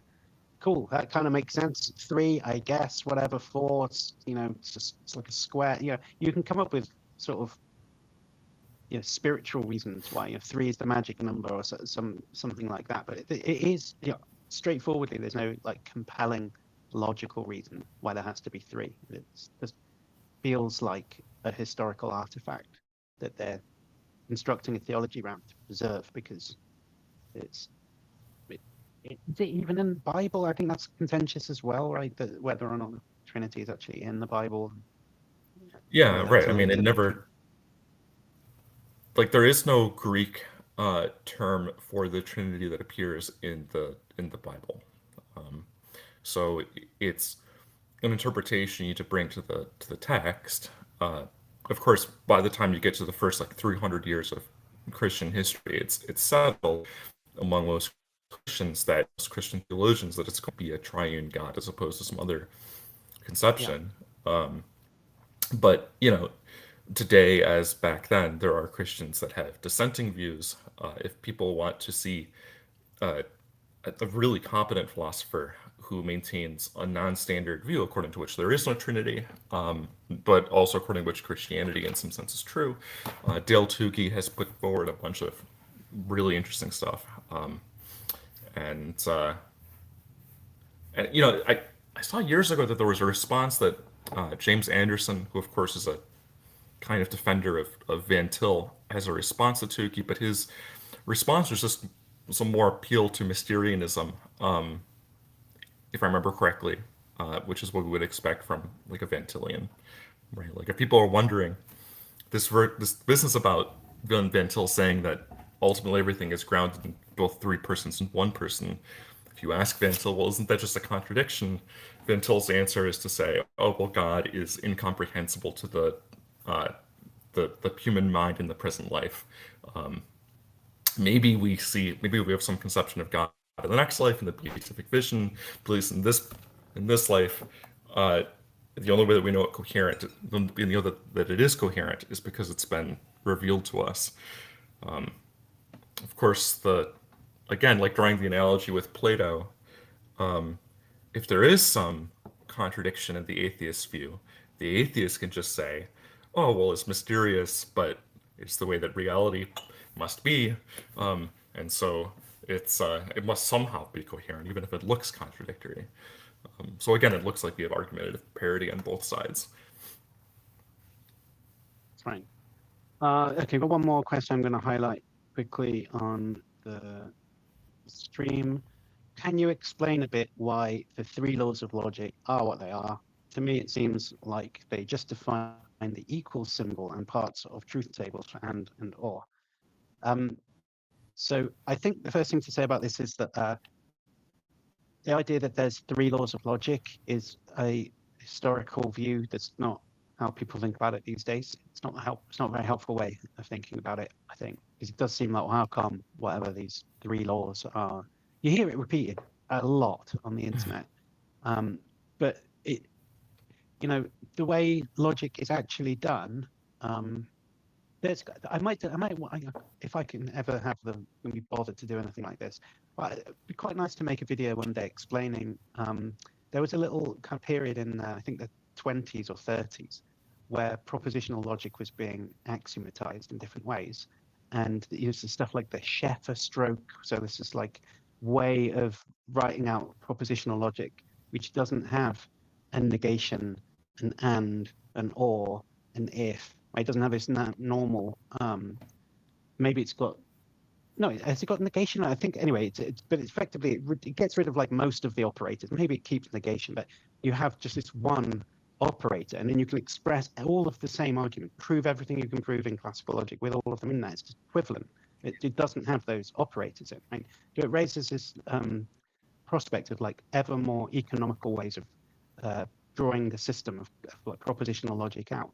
And this great Polish logician, Jan Łukasiewicz, published, this actually might be earlier, maybe this is like 1910s or something. But anyway, publishes this nice result which showed that he got it down to, I think, a one axiomatization of propositional logic. And there'd been others before, but he also had this nice proof, which was that there couldn't be a more economical one single axiom. So it was actually the shortest possible single axiomatization of propositional logic. But what that means and why it's relevant to this is quite an obscure thing to think about. The reason that it's relevant to this is that like it's propositional logic, and strictly speaking, although it's equivalent to the normal one, which you could write out, I mean, you can write it out in different ways, but you could write it out if you wanted to, taking the principle of non-contradiction as an axiom. This other version, the Łukasiewicz comes up with, doesn't have the law of non-contradiction as an axiom. It's got another axiom in it that's not, strictly speaking, the law of non-contradiction. And then just the law of non-contradiction then follows as a theorem from that axiom and the inference principles that you've got, et cetera, et cetera. So you prove the law of non-contradiction. Right? It's still just as true. Everything's necessary if it's true in these sorts of logics, of course. But so it doesn't really make any difference to the status of principle. But what it's doing is it's like saying it's not actually, doesn't have to be an input on its own. And the idea of it being the laws of logic makes you think that there's this thing out there, and it has to be there's an object called the principle of non-contradiction, and we hang our logical hat on that object, and that there's nothing we can do about it. And then their question seems to be, well, how come? Why that one rather than some other thing? Whatever. But it's not really like that. I mean, it's about the nature of the system in total that really matters. And it's just as long as it's got the same sort of shape in some very abstract notion of the word shape there, it can be equivalent to an axiom of designation that does have the principle of non-contradiction explicitly as an axiom. So the point is that you just don't really have to think about laws of logic in that way. It's kind of like that's just not how logicians think about it anymore. It doesn't need to be like sort of Maxwell's equations or something. It doesn't have to be quite as rigid and objective in that sense. Well, even if you want to talk about even if we want to talk about like Maxwell's equations, I mean, on the one hand, there are alternative formulations of the laws. So even if you talk about something like Maxwell's equations, we can formulate them in several different ways. In fact, the way that Maxwell originally formulated them is not the way that they're standardly formalized in textbooks today, because Maxwell didn't have vectors available to him. He relied on quaternions, and he expressed them not as 4 equations, but as many more. But the other thing to be said here is that I think one of the things that's worth picking up on is this issue that I raised earlier, which is that there seems to be this equivocation between laws is sometimes thought about with respect to physics and logical laws, where, like I was saying, like sometimes people give this neo-human account where laws just systematize, but the laws of logic clearly don't. I mean, I don't know what it would mean for the laws of logic to just systematize. Like on the neo-Humean account, logic is somehow more fundamental than the laws of physics, because the distribution of natural qualities across space-time, whatever it looks like, is constrained by things like self-consistency. So there are no, to put it another way, there are no Humean mosaics that are self-inconsistent, at least as David Lewis thinks of things. If we wanted to have a view in which the laws of logic were also like that, then we'd have this huge explosion in what we think of as like the space of possible worlds, in a way that would be really bizarre. But on the other hand, if we turn to like a more Platonic conception of the laws of physics, then that seems to be a bit closer to like maybe what you were suggesting, that the law of excluded this thing out there to be explained, and that's somehow like one of these Platonic conceptions of the laws of physics. But again, like as the Platonic conception of the laws of physics, we usually think of the laws of logic as being these like underlying constraints that any law as such would have to satisfy, and not as like another entity that has the same status. Okay, we'll try and throw a couple more of these. Is it better to have a brute foundation or a necessary foundation? Is one more theoretically virtuous? Well, I mentioned this a little bit on the stream earlier. I think the idea is that if by brute what you mean is a contingent fact that doesn't have an explanation, then it feels sort of theoretically unvirtuous, because don't press me too hard on this, but the idea is supposed to be contingent things have explanations, basically. So it's like I gave this analogy of like sort of seeing someone you'd expect to have a chaperone, like a child walking around without one, and you think, oh, that's weird, but how come there's not got a chaperone looking after them? Whereas a necessary fact is just not the sort of thing you'd expect to see being chaperoned by anybody. It's like just seeing an adult walking down the street doesn't seem surprising. So it's just something like that, where I guess if that all seems right, I mean, I'm not really arguing anything. I'm just sort of saying this is how the words are used in philosophy. So that's generally the idea. It's sort of not theoretically weird to posit that there's some necessary thing at the basis of stuff, right? And so you might say, and again, I don't think that anyone has to say anything like this. You know, you can be an atheist and never actually commit to any ultimate foundation for reality or something. You could just sort of shrug your shoulders and say, I don't know. But on the other hand, if you are going to play that game and try and do your best to give a theory, I just think at some point you're going to have to say something is necessary. It's just, you know, that, and then the explanation doesn't go any further, but it's just you've found something that's necessary, and therefore there's not really anything you can say about why it's that way, because it's the whole point. It just couldn't be any another way. So like, what are we saying, right? I suppose that's why people think this is intuitive, because you think like, if this is necessary and it couldn't be otherwise, then asking why it's that way feels like an empty question.